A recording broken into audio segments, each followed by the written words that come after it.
Kawhi was a dog back then, and his points was the icing on the cake. But you just, he only had like what, 14, 15 points per game in his finals, and he still won finals MVP. Like, this Kawhi was a straight dog, hungry. LeBron also carried over to his mid-range game.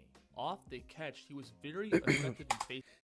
LeBron don't hit no damn mid-range game like that. He might hit a couple little push shots or something. He might hit a turnaround here and there. But I don't remember LeBron having no mid-range game now. He can also use that strength to bump. Damn, yeah, he lose about 25. They was doing something to LeBron, evidently.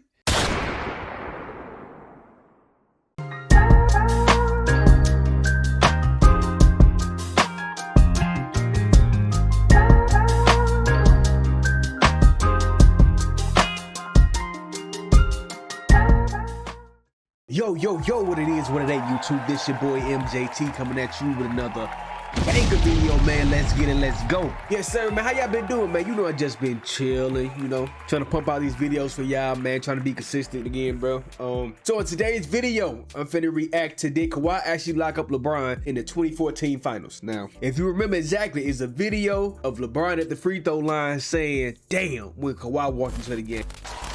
Sold out crowd. It's their first miss. They were 9 for 9. I don't think, now when you say lock him up, what do y'all mean? LeBron still had a pretty good finals that year. I think Kawhi just made it rough on LeBron. Like, he was the best defender to guard LeBron. Like, anything he did, hey, Kawhi was right. But LeBron still got his points though. So yeah, man, but we finna answer the question, did he actually lock LeBron up? So like, comment, and subscribe, and let's get into the video. LeBron James clearly established himself as the best player in the world, coming off back-to-back championships, finals MVPs, while also collecting back-to-back regular season MVPs. But despite the Heat having the best player in the world, San Antonio would still win the finals by a record margin.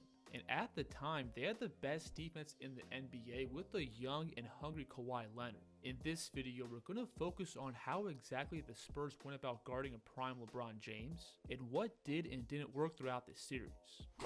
Ain't this the finals when Popovich implemented like the 2-3 zone kinda? Like forcing LeBron to shoot threes instead of driving? Cause I think I remember that too. Like they was making him shoot every time. We'll live with you shooting, but you can't drive though. Yeah, man. Now, while the Spurs decisively sent the Heat home in 5 games, they still had a hard time bottling up LeBron, where he averaged an efficient 28 points per game. And what made this version of him so hard to guard was that during this time, LeBron was starting to establish himself as a legit outside shooter. Fires away and hits the three. During this postseason, James shot 40% on all his looks from behind the line, and most of these shots were both off the dribble and really difficult.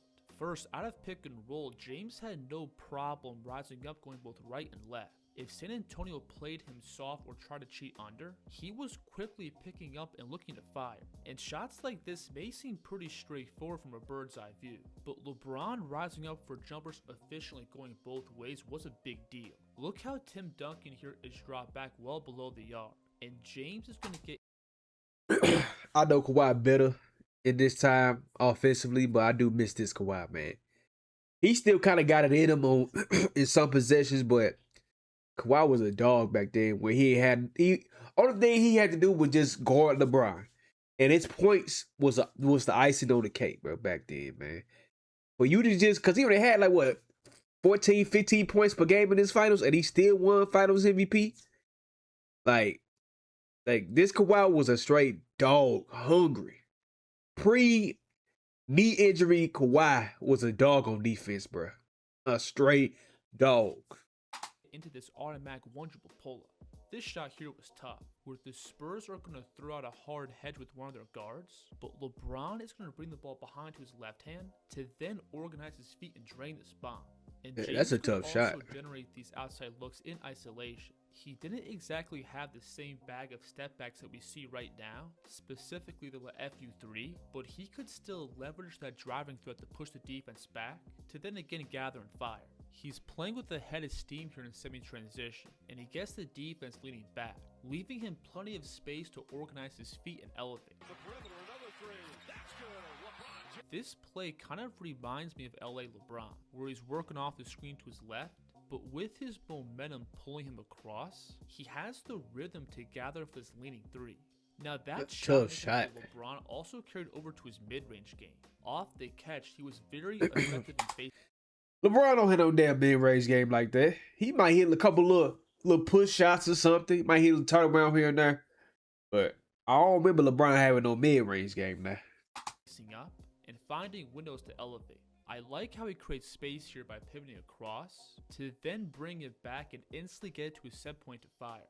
Sometimes the simplest moves can be the most effective. He's again facing up here against Kawhi Leonard, and watch him just simply jab and drop those shoulders to then again bring that foot back and drift into a fadeaway. That's Off good the defense bounce, too. James You can't do also nothing had about the that. Footwork and balance to attack into You can't do open nothing about space, that. to then stop and turn out for more fadeaways. And a very important detail is that LeBron yeah. really favored elevating going left. Notice how he's going to come off the screen to his right to then bring it back to his left hand to rise up. So the addition of LeBron's 3-point and mid-range scoring was the final thing that made him pretty much unguardable with the ball. In the past, he for sure could get hot for a few stretches, but him establishing himself as a consistent shot maker left the defense with no good answers on how to guard him. And them weird looking ass threes, like, it's crazy. A handful to deal with when attacking the basket. If Oh, you got can't stop him. steam out in the open Best floor, driver of the there was basketball simply of no all chance to time. stop I'll him give him without that. foul. Boris Diaw here initially plays really good defense by sliding and cutting off LeBron's initial burst. But from this spot, James can still pick up and step through contact.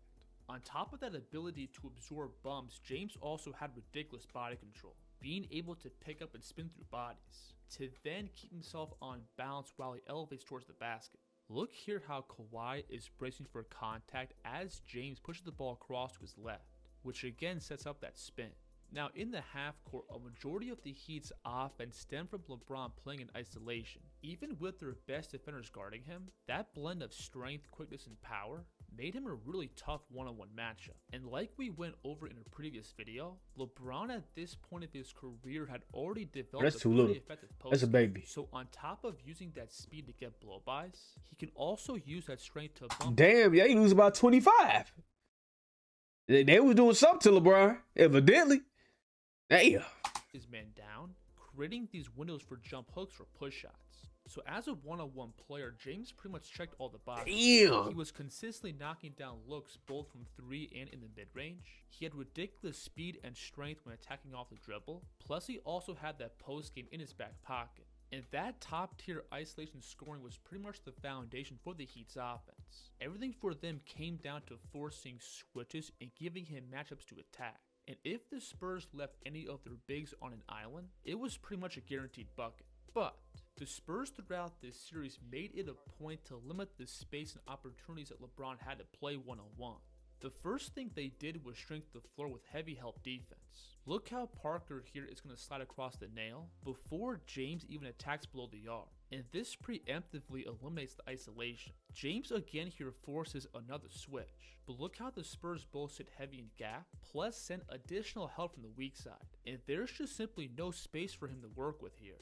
Now obviously if you're sending multiple bodies at LeBron, he for sure has the passing chops to pick you apart and force scrambles. But for the most part, San Antonio was pretty in sync with the rotations. Obviously they weren't perfect throughout the course of the series, but they did enough to plug up most of their breakdowns. And besides the Oklahoma City Thunder this past season and Golden State, I think this is the most in sync defense we've seen over the last 20 years. Like we went, that is defensive rotation. Everybody like on a chain, bro. As soon as somebody rotate down. It's hard to find that nowadays. Everybody's going to go one man. I like my man up. What did you do? Type deal. No, it's team defense, bro. You got to rotate. You see your man helping, rotate to the next man, and just keep on going like that. Everybody don't do that. Everybody just want to have offense. Nothing but offense. Dribble, pull up. Cute little shots, like, nah, bro. I love team defense like this, bro. Locked in. A big part of San Antonio's game plan was to shrink the floor with gap and weak side help, to either force LeBron into tougher looks or turn him into a passer. But when the Spurs threw multiple bodies towards the ball, the second side defense was always ready to rotate and cover the next pass. Look how the Spurs here have 4 defenders slide down towards the paint, and they're able to snag this kick out past the corner. On this play, they're going to initially double LeBron when he catches. But look how both Bonner and Parker on the weak side put themselves in position to cover these 3 Heat players. And they're able to get matched up and rotate on this kick out pass. And the Spurs were also very effective in mixing up all their coverages. Look how Ginobili is rotating across as if he's looking to double, to then rotate back towards the weak side. So the Spurs being able to double the ball. But look who y'all... Let me go to the back. Look who y'all got on the court. That's why they helping out so hard. With Charles Lewis, bro. He old now. He pretty much old and washed now. Who is this? This D-Wade? Who is that? To then rotate back towards the weak side. Mario Chalmers, he's a decent shooter, but you could kind of sag off him too. So the Spurs like, able to y'all ain't had no spacing. Up their looks and always Shane Battier, Dwayne Wade, not a shooter. Ability to use LeBron on the block as a score or passing hub. And this low-key exposed the lack of second-side attackers in Miami's roster. D. Wade was going through multiple injuries, and the other guys didn't really have the ball skills to create offense off these closeouts. Now, one adjustment the Heat tried to make was to instead put James in pick and roll on the perimeter, and because they could space the floor with shooters, this did lead to some good offense. If James got 2 on the ball, it was easy for him to create good open catch and shoot threes. Plus that spacing made the lane open for more off-ball cutting. But possessions like this were few and far between, and the Spurs team concepts really exposed the limitations in the Heat's personnel. Now, guarding LeBron with all 5 players isn't really a new concept, and at this point, we've already seen it for the better part of a decade. But what also separated San Antonio was that they had a guy who could also match up with LeBron physically, and that was Kawhi Leonard. Again, what's always made LeBron pretty much impossible to guard was that blend of strength and speed. But a young and injury-free Leonard could match up with all those physical attributes. He could keep himself in front of these quick bursts, plus having the strength to absorb contact in the paint. Look how LeBron is going to lower his shoulder and attack across the lane, but Leonard had the strength to hold his ground, pushing him out into a tougher finish.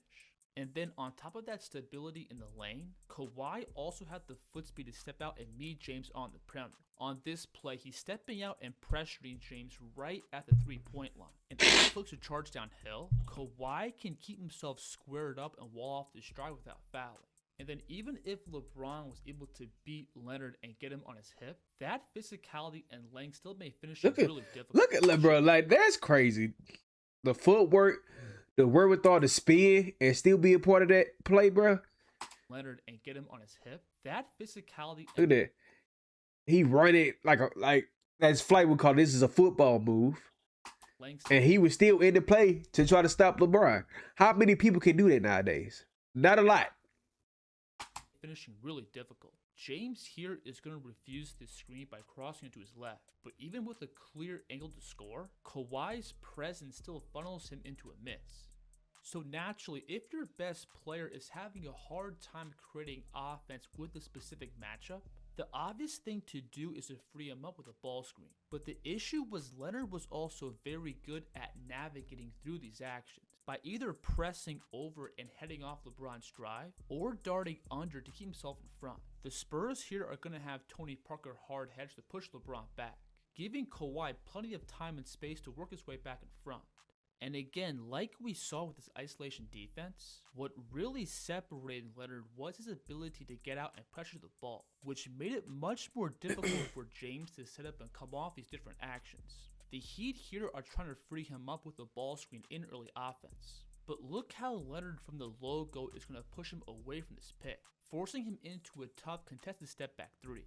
And again, like we saw, because Leonard had the foot speed and strength to keep LeBron in front, this led to him settling for jumpers or tougher looks from over the top. And while James did take a big leap as a shooter this season, this part of his game was still not his fastball. However, even this version of Kawhi wasn't bulletproof against James. LeBron was still able to turn the corner and bowl his way into fouls, or catch Kawhi with his hand in the cookie jar. But at the same time, Kawhi for sure made James work every single possession, and his ability to hold his own in isolation while blowing up a majority of the Heat's screening actions pretty much cut the head off the snake. Now, it's also important to note that Leonard also had a major impact when defending off the ball. First, he had really good awareness by always being early on his rotations, and when sliding over in help, he was also a really underrated rim protector. Look how he's going to leave LeBron in the corner and extend up to eliminate this D-Wade finish. And this was around the time where the nickname The Claw was coming to life. So if the ball was exposed anywhere close to his frame, it was pretty much a guaranteed steal. So the combination of the Spurs' elite team and one-on-one defense, I think gave LeBron some of the biggest problems we've ever seen throughout any postseason. But again, I also think this Miami team was missing a lot. When D-Wade was no longer a reliable second option or second side attacker, their offense did become pretty one-dimensional. And like we see over and over again, the better team will always beat the best player. If you enjoyed this video, please like and subscribe. And let me know in the comments what the kids should break down next. The kids are... So what would y'all say, man? Did he lock up LeBron? You could say somewhat that he kind of locked him up because, you know LeBron's just not a scorer. He's pretty much a pass first type guy. So I think he was just trying to score, try to get his team going. And every shot in this clip was rough. It was a tough look. If he made it over you, that's a tough shot, man. So I wouldn't say they locked up LeBron per se, but they did slow some parts of his game down. Yeah, man, Spurs, bro, they was one of a kind for real. Shout out to Pop, man. Shout out to Tim Duncan and Ginobili and Parker, Leonard, all them guys, man. They was one of a kind when it comes to a team, bro. Definitely. This is the end of the video, man. Appreciate y'all for watching. Hope you like, comment, and subscribe. Comment down below stuff that you want me to react to. Turn on post notifications to be alerted when I post new videos. I appreciate y'all. I love y'all. I'm gonna see y'all next time.